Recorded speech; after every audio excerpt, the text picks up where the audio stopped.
let's go to out number 2.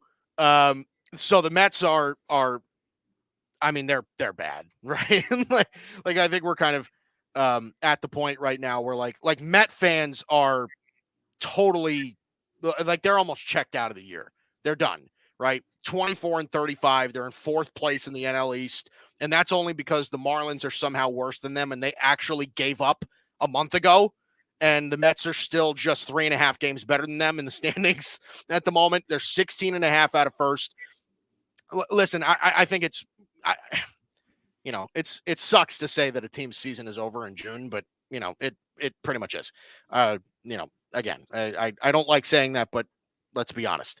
24-35, like I just said, they started sending guys down to the minors, right? They just sent that young pitcher that they really like down back to the minors, who was pitching pretty well at the major league level. Brett Beatty ends up going down to the minors. Again, it just seems like they're trying to find something that works.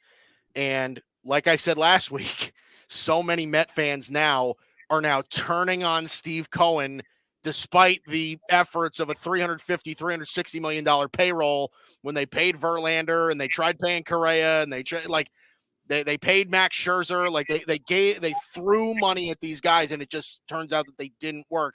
I was talking to a buddy of mine earlier this week, and he was saying that, like, as a Yankee fan, he's a Yankee fan just like I am. I wasn't even looking at it like this, but he was. He was saying that it's so delicious seeing the Mets like realize that, like, after saying for years and years and years and years, for eternity, saying the Yankees bought all their championships. And then the Mets try to buy championships and realize that doesn't work. It's the funniest thing. But we're kind of expecting a fire sale here. Now, what exactly that means, I don't know. I'm pretty sure we can expect Pete Alonso to be on that list. But Dalton, what do you make of this whole thing? Who do you expect to be on their list of guys that could go elsewhere? What do you make of the whole situation in New York? Yeah, I mean, at this point, I'm just interested to see who they move. Because I think you're right. I think Alonso at this point, like, they'd probably be kind of dumb to not move him. Yeah. And I think you'll probably see Severino get traded. I could see Manaea getting moved. He's on, he has that option for next year too, but I could see him getting moved. Obviously, JD Martinez.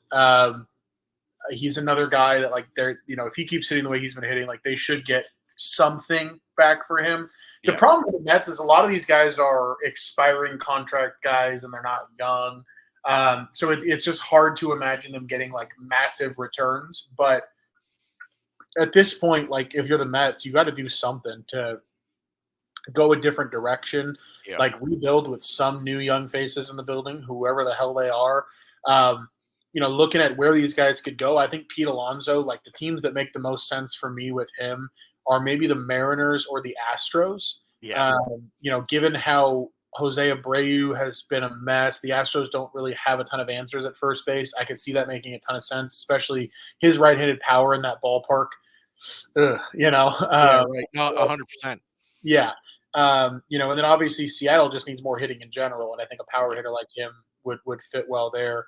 The problem is he's 29 years old.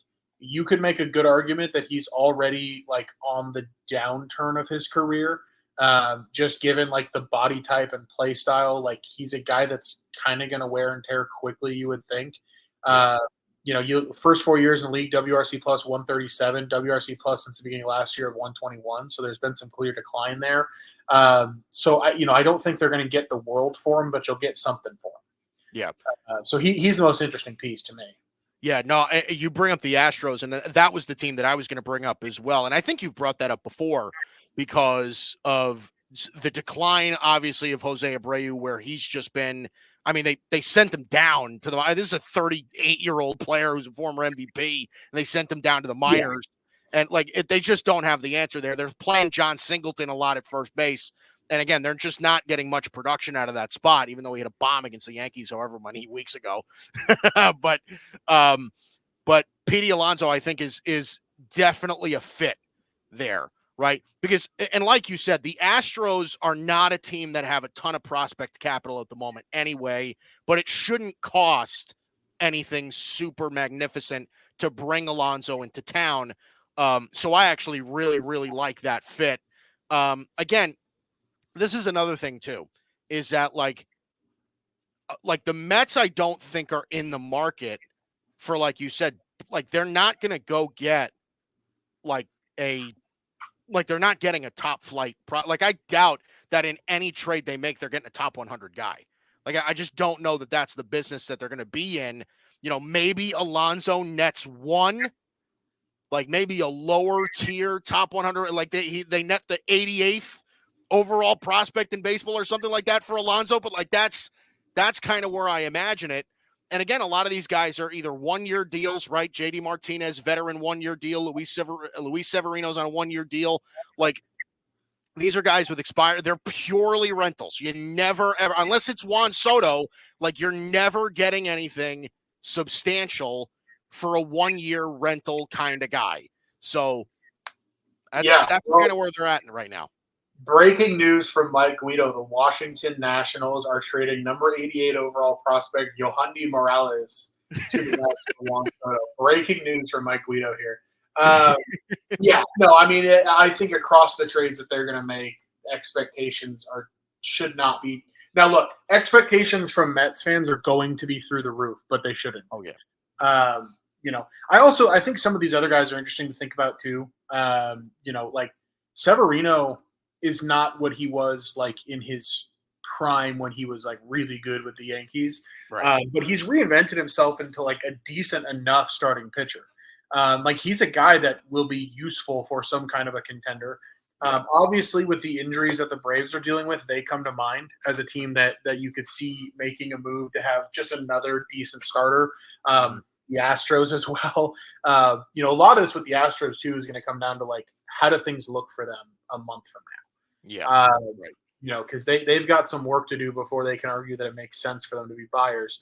But yeah, I mean, I think Severino, Sean Manaea could be an interesting guy to see move. Harrison Bader has been pretty solid. There are guys like Nimmo and Lindor who are in theory off limits.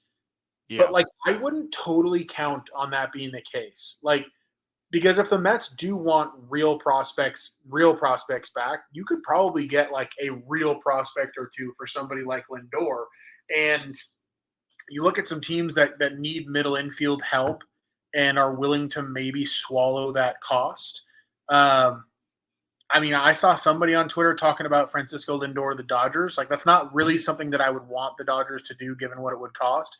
But you have to think the Mets would listen if teams with prospect capital are wanting to make a move. I also, I could see the Padres deciding they need a 75th shortstop on their major league roster. And, just knowing the way they operate, couldn't you see them giving the Mets the farm for Lindor just to make a splash? So, I think everything's on the table, whether they're going to say so or not. I think everything's on the table. Here's the thing, though, is could you at this point even trade Lindor? Like Lindor is on a $341 million contract. He's going to sub 700 OPS. Like, could you even do that? Like they would have to eat at least half his contract. They would definitely. Yeah, they're definitely going to have to eat a good bit if they did something like that, especially if they want real prospects back. But that's the thing. I would understand if they could get something legitimate back, right? Like Steve Cohen has more money than God, so I'm not really worried about his wallet. But it's look, last year we saw Francisco Lindor. He hit 254, 31 home runs, 98 RBIs, but he's also now entering the wrong side of 30. He's signed till 2031, right? And right now he's hitting 227 and he has a 698 OPS.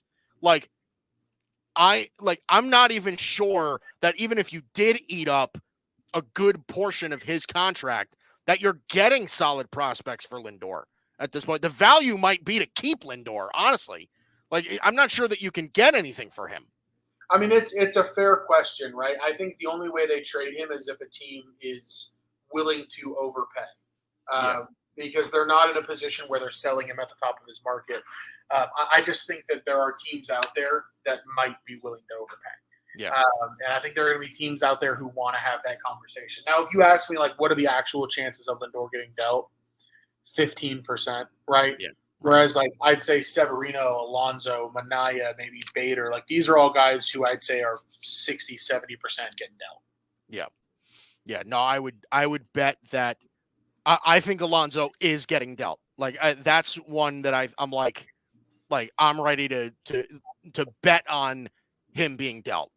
JD Martinez, same thing. I don't think he's around for the whole season. Like JD Martinez in his career, for the most part, has bounced around the league a few times. I don't expect that trend to end now. JD Martinez is like Tommy Pham without the baggage and better, in the sense that, like, he's a guy that teams sign, like a team like the Mets, right, or a team like the White Sox. You're signing a guy like that knowing that you're going to flip him for a prospect, and you're hoping he hits well and that you can get a good one.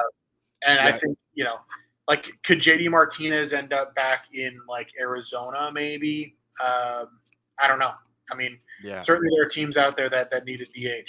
Yeah, right, exactly. That was the other point too, is that you have to kind of JD Martinez kind of needs a specific fit somewhere, because he's not going to play the outfield, right? Like, you need to be able to send him somewhere where his only job is to hit. So, right. And that might be more difficult than it seems, really.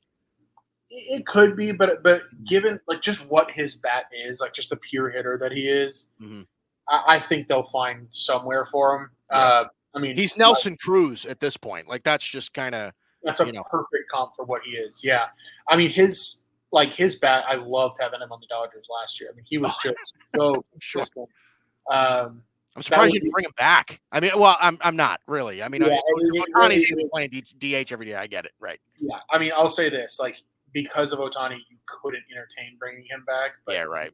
Like, if Ohtani was, like, if his arm was in shape enough to play outfield this year, oh man, that would have been fun. That would have been fun. Oh man, imagine that. That would have been. You're right. That absolutely would have been fun.